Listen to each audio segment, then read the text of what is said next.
Basic skills boot camp. So a lot of you are probably wondering what the heck I'm going to talk about today in the posters of recovering 2/3 of your week, this lying, faking, hiding problem. And I'm calling it efficiency 102 because we're not moving to 201 yet. We're still in the 10, 101, 102. And the main reason here today is that I'm covering it is I think it's so fundamental to what everybody needs. Last First Friday, Charlie and I talked, I'm going to recap it, but we thought we'd talk about something else today. In the last few weeks, though, I started to realize I think there's something else as a precursor to sort of this next stage of growth. And I am like a master at this. I'm going to share with you how I did this so wrong, personal examples for myself. So I'm hoping this is helpful for you guys. I'm going to start with a little analogy, which might give you a glimpse into what we're going to talk about, which is breaking up with someone. So apologies if this is painful for anybody, whether it be a girlfriend, a boyfriend, or a TP maybe. But picture yourself when you're about to break up with somebody. If you have broken up with somebody, I'm sure you've all maybe have, or maybe you've been broken up with.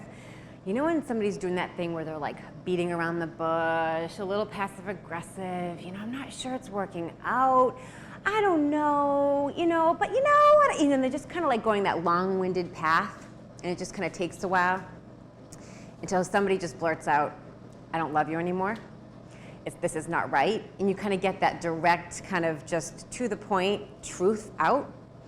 It's very efficient, right? It can be very harsh, and I'm not advocating do that all the time, but imagine that scenario if you played that out all day long, every day in your job, how exhausting that would be. So it is an extreme example, but this is happening in all organizations around the world. It happens less at Next Jump, and I'll explain why, but it's still happening at Next Jump. And I told Francesca a little bit earlier today, I was like, I'm a little bit nervous about this. I'm not super nervous about presenting, but I'm actually more anxious for you guys to actually adopt this because I think solving for this would be so huge for organization, for yourself, your personal side, but also in the impact on the work that you can have. So again, I'm teeing myself up to either this is going to be really good or this is going to be really bad. But last First Friday we talked about, and this is all the mental focus work we're doing. Just to recap, we talked about the overcommitment problem. So we helped you free up your calendar a little bit. Hopefully if you're doing these things, your email, your to-do list, your commitments, hopefully it's a little bit more manageable, even if it's a little bit, hoping in the last 4 weeks you actually did some of those things. So this lying, hiding, faking problem, how to recover 2/3 of your week is today. What's next? Note-taking, which sounds really awesome, right? Measuring success, goal setting. I think people want to hear a lot more about like independent thinking and how do we do that. So we have a lot of different things we want to talk about on First Friday, but this lying, faking, hiding problem is what we're going to talk about today. The question is, now that we helped you reduce the noise and get more clarity, what are you doing with that clarity? So whether you're focused on the engagement app strategy, a mobile app, the core revenue, a recruiting event, whatever you're focused on, you hopefully have some more clarity, but now like how do you get it done? How do you get the work done? That's what we're going to talk about. I'm going to start with a story about myself. This is not my twin sister, which Tom thought it was my sister. It's not. It's me 10 years ago. Starting to look a little more like that than I was, but this is an MV21. It's funny, in the MV21 trip, this is before the real health and wellness focus with all the Doritos and the chips, I realized. But I'm going to tell you sort of a painful story from myself. Obliterate the category. This was a strategy that was sort of handed to me by our strat team. So mainly it was Charlie, Greg, Tom. I don't know, Albert, were you here in 2006? 2007, so it was right before Albert came, maybe Netta. There's a few people in our strat team, and we used to have our strat meetings in Charlie's office, and my office is like on the other corner, right? And this is when I was running our merchant business, and it was all around merchant ad dollars. We had an advertising business, signing up merchants who were paying fixed fees. And the strategy was obliterate the category. And I remember hearing it was being talked about, but I felt so insecure in that meeting to say, I have no idea what we're really talking about. I had a sense of what obliterate the category would be. The travel category, the electronics category, we had sponsors, merchants. I was like, generally speaking, I knew, I had a sense, but I walked out thinking, I don't really know what they're talking about. And I remember that like long walk from his office to my office and sitting down at my desk, if any of you have experienced this, and saying, I actually don't know what to do. Like I heard it, but I don't even know the execution plan. I don't know what to do. And so I think it was like weeks went by, and I can't remember exactly when I got called out, but I remember thinking, I can't go back to that office and tell him I just lied, because I told you I knew what to do. I walked out kind of like, sure, yep. I walked back to my office, trying to hide this like incompetent version of myself. I didn't want the strat team to know that I was lost and confused, because I was running the merchant business. It was a big job. I was responsible. So I was like, I can't act like I have no idea what we were just talking about. So I think it was like a few weeks went by. I think it was probably a week before a board meeting, and Charlie called me out. He's like, you actually don't know what the strategy is. And I remember being like, oh, no, I do, and trying to re-articulate it using like all the business jargon we had talked about, because I became a master at that. And I'll explain the other ways you become masters at lying, faking, and hiding. And as he started to call me out on it, he goes, you know what's bad is you don't even know what we're talking about, but here's what's even worse. Your team is suffering because you don't know, because you didn't clarify, because you don't understand. Not only are you suffering, Megan, your entire team is suffering. Jackie was here, she knows this very well. So Jackie suffered, the entire team. I turned over the merchant team, as in turned over the entire team, with the exception, I think, of Jackie and Nicole, 3 times. 3 times in my tenure at NextJump, and I was running it for what, like 9, 10 years? 3 times. Turned over the entire group, as in they quit, bye-bye. So, and it was, and when I reflected, I'm like, God, like I was hiding and faking all the time, feeling like I don't know what I'm doing. So this is the problem. I'm gonna talk about how we actually solve for that. I'm like a recovering one of these, but it's all still in us. This is interesting. It's actually called something. It's called the Imposter Syndrome. I did not realize this until I met with Jim Lear in 2009, or actually it was 2010, after I had Matthew. This is called the Imposter Syndrome. People who feel like they're not worthy. And this is the things that go on in your head. This is me. If anyone ever figured out how little I know, I would be fired. Now, some of you may be more on the arrogant side or thinking, God, I totally know. And Greg I was telling him a little bit about this, and it was funny. He said, you know what, Megan? I don't think the thought of, I have no idea what we're talking about, or I don't know, would enter my mind back then. Instead, it would be, I totally know. But then actually you don't know, you know? So there's actually, yeah, it's not good either way, but I think generally speaking, most of us are actually falling into this bucket of like trying to hide what you don't know. But I didn't know it was actually a syndrome. This is what it looks like in the movie Catch Me If You Can. This is what's scary, if you guys have saw that movie with Leonardo. Looks awesome to start. He's been pretending, which is an imposter, to be somebody else. He's pretending to be a pilot if you didn't see the movie. And it looks really glamorous to start. In fact, you start to follow people who look like that. They look like they know what they're doing. It looks like they're having fun. And they look successful, you know? And so you want to be like him. You're pretending. But if you actually watch the movie, here's what he looks like at the end of the movie. It's awful. He looks awful, right? It's exhausting, lying, faking, and it is so exhausting. It is so heavy. In fact, he's probably a little it's just not good physically, mentally, emotionally. He's just drained. I think in the movie, I was looking for the clip, he actually says, I'm exhausted, Frank. I'm exhausted. Because he's been hiding and faking and lying to everybody his entire, 7, 8 years. I can't remember exactly how long in the movie. But that's what it looks like. When I met with Jim Lear, I was telling him my story, getting insights from him of what was going on and how I could kind of reach a better state. And he said, Megan, this imposter syndrome is so common, it takes tremendous energy to cover this up. You have sensed you're the oddball out, but you're not. This is normal. In fact, most Fortune 100, 500 CEOs of big, huge organizations have an imposter syndrome. The more successful you are, the more responsibility you have, the more likely you are to have this. So if you're not feeling this at all, you don't have enough responsibility. Up your stress, trust me, you will feel this way. So people like Nyan probably feel this way. Anybody who has more responsibility, more stress, especially if other people, trust me, you will feel this way. If you are not feeling this when you think I'm crazy, add more stress, add more responsibility. Trust me, this will be there. It's in you. It is in everybody. It will come out. It's just a matter of time. But here's what's fascinating. We sat on a call like 6 months ago. Peter Gorman introduced us to these neuroscientists who work with the New England Patriots because of all the concussions that go on in football. And we were explaining some of the work we were doing on the character side, and you know what they told us? It actually takes, in your brain, there's data that shows us it actually takes twice as much energy to lie than to tell the truth. Twice as much of your energy to lie than tell the truth. So you might be thinking, but I'm not lying by saying, I get it, or walking out. You're not, but it is lying, because you could actually say, I actually don't know. That's being vulnerable. That's telling the truth. So, but here's what happens at most companies, this lying, faking, hiding. It's called politics. This is politics. It is actually a muscle that you can grow in organizations where, imagine saying in a company, I don't know what I'm doing. What would happen if you work at, say, one of our large organizations we work with? You could get fired. They'd be like, God, you're admitting you don't know what you're doing? Well, why am I paying you? You could get fired, or it impacts your compensation. All right? I mean, I'm trying to figure out why do people do this in companies? It's because they're worried of one of those two things. You look at all the literature, there's so many books about this, about politics, how to succeed in a company. Look at winning in a world where hard work and talent aren't enough. Imagine telling your kids, I'm going to tell you how to succeed in life. I'm going to teach you how to lie, how to fake, how to hide. That's how you're going to become successful. Working hard and being talented is not enough. That's what the books are teaching. It's scary. Now, we're lucky because we're not a typical organization. We have a lot of counterculture ways that we operate.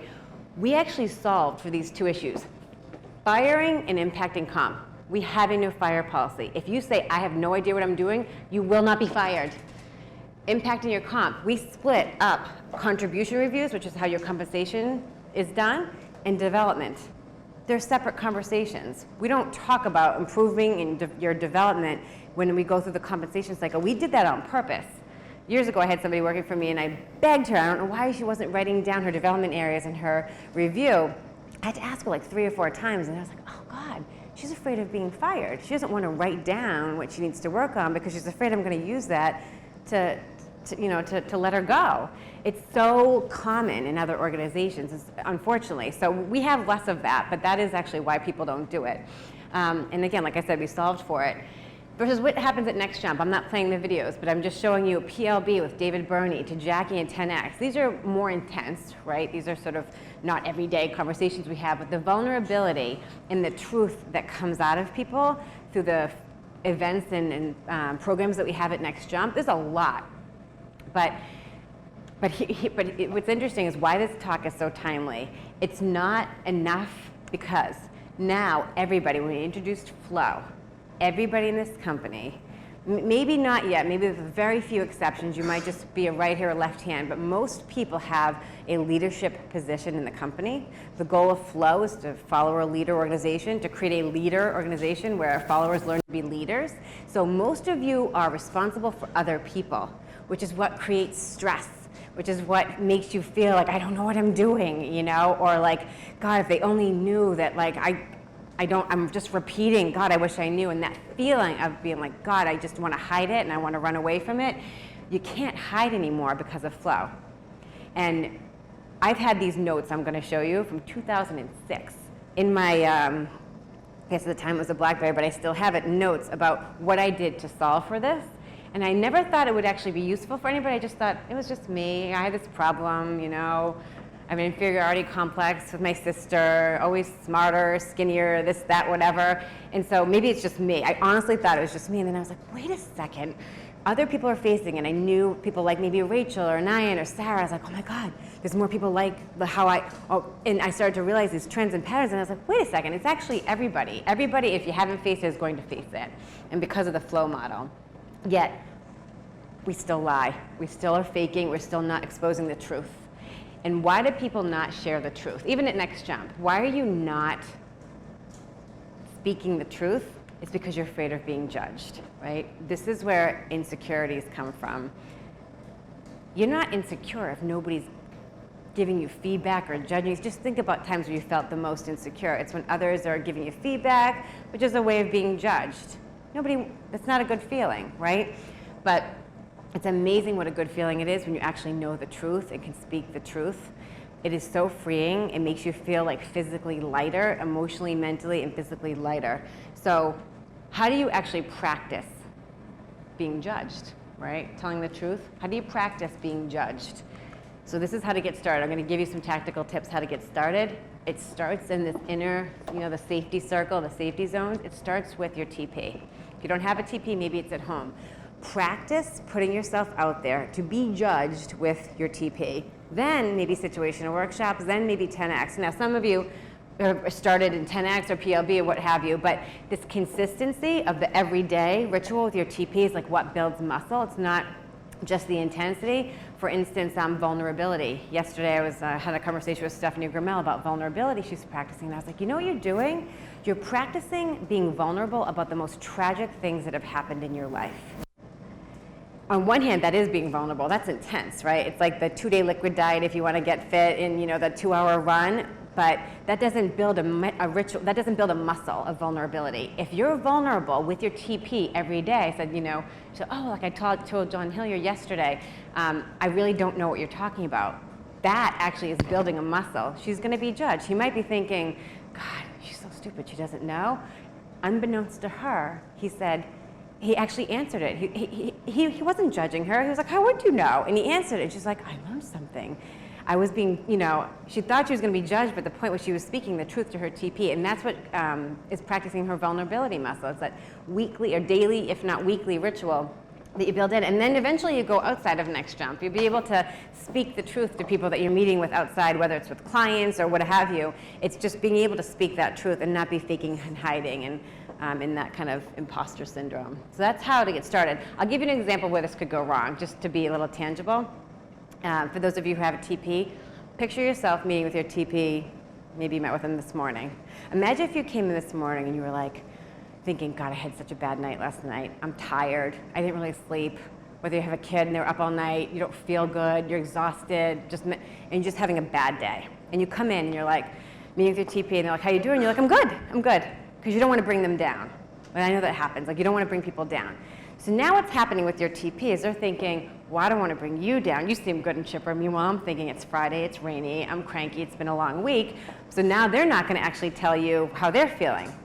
So now you're operating, both of you are working on the lie. The lie takes 2/3 of your brain. So you have 1/3 working on the problem. The whole meet, event, work framework. Most of you are meeting. Great, check. The venting part, though, you're not really doing it, so you never, or you think you are, and then you're trying to work. It'd be like doing the Peter, Sarah, the balance thing. Imagine if I said, do that with one eye closed, with like somebody screaming, no, make the right judgment call. Make the right call on your engagement app strategy, on your core business strategy, on whatever you have to do, make the right call while you're like this and somebody's screaming. It's like your body is now working on the lie. You're like, I don't really want to be here, this kind of stinks. Like, you're just thinking of all that other stuff. It's working. It's in the data. It's actually working on the lie, as little as that. So now you have a 33% chance of getting to the right decision, of making the right call. Versus you could have a 100% chance of making the right call. And you might be thinking, well, but if I just say that to my TP, how is that solving the problem? They're not going to say, oh, too bad, maybe I'll bring a bed in here so you can take a nap. They might not solve it for you, but you know what you do? You free up 100% of your brain. You're freeing up 100% of your brain just by having that conversation. I think that's how wrong it's going. Even just with simple meetings with our TP, it is going wrong. And I'm giving a simple example. I'm sure there's much more nuanced examples, but you're lying. What good is that doing? 33% chance of getting right. So that's why if your work, you feel like you're not making the progress you want to. Imagine what you could do if you freed up 100% of your brain to attack the problem. We have such smart people here. Listening to Lokia talk, it may as well have been a different language. I have no idea. It's like the technical. There's so much smarts in here, but it's good for nothing if you're lying. And I'm using the word lie because that's just an extreme way to say, like, you're not telling the truth. These are my notes from 2006, so it was like a lot of blah, blah, blah, so I tried to digest this for you guys. The coaching feedback that I got from Charlie back in 2006 with this whole obliterate the category strategy, so I dumbed it down. There's 3 things. Here's like the 3 tactical takeaways, if you take away anything, of what to do to not lie, fake, hide, to kind of get to the truth, get to that optimal state. Listen, but don't just repeat what you've heard. There's so much repeating. It's like a parrot. A parrot can do that. You don't need to do that. If you don't understand, clarify the question. This is exactly from my notes. So challenge if I don't understand, I said to myself. Clarify, paraphrase back what I think I heard. By not doing this, I was not only hurting myself, I hurt my team. They suffered because I didn't want to look stupid. That's from my notes. I didn't want to look stupid. So my team suffered. You know, people that I hired, people that I trained, people that left other companies that they may have been happy at that I brought here, they left because they were miserable, because I didn't want to look stupid. They left because they didn't know what to do, because I felt too stupid to say, I don't really know what you mean by obliterate the category, because what I didn't realize, it was a whole different strategy. It was at a different level. I'll give you an example of one that's happening right now that I think is fascinating. It's not obliterate the category, but it's this finance and tech domination. 99% of you have no idea what we're talking about, and it's like fascinating what's happened in the last week. I'll give you the example in a second. The second step was internalize it, personalize what I've just heard, use my own words. I'm not going to give you the example here because it's a little convoluted, but apply it to your own life first. Remove the business jargon. So if it was obliterate the category, I'm not going to say, oh, how does that apply to my own life? Let's see, when did I have to obliterate the category? It makes no sense. It's forcing you to like look stupid and try and practice explaining in your own words in your own life what that would mean. And the business jargon, God, it happens so much here. I don't know if we have a lot of business jargon or frameworks or whatever it is, but it's used as a guide to help you. But if you don't try saying it in your own words every now and again, you really don't know what we're talking about. And it's really dangerous, and your team thinks you understand too. So that's dangerous. And then operationalize was the last part. And Charlie used to always tell me, Megan, you jump from listening to doing so quickly. You like leave my office, yep, got it, and go. And I would start like an execution plan. The problem was when I skipped internalizing it and like truly understanding it, the execution plan was always wrong. You know, wrong in the sense it'd be like 50% off, which is, you know, it would just be off. And so I would never be getting the optimal results I wanted, and I felt always underwater. And well, I'm following the strategy is what I would say, you know, kind of going into that victim. I'm following the strategy is what we said to do, and then I'd come to the meeting the next week and it'd be all wrong. I'm like, how is that wrong? Isn't that what we talked about? But I actually didn't know. I thought I knew, I didn't know. So internalizing it before you actually execute it, and when you execute it, it's just at a whole different level. When you get clarity, think about for yourself, when you get clarity from the company strategy or from your manager, whoever, when you get clarity, doesn't it feel really good because you feel like you'll figure out what to do?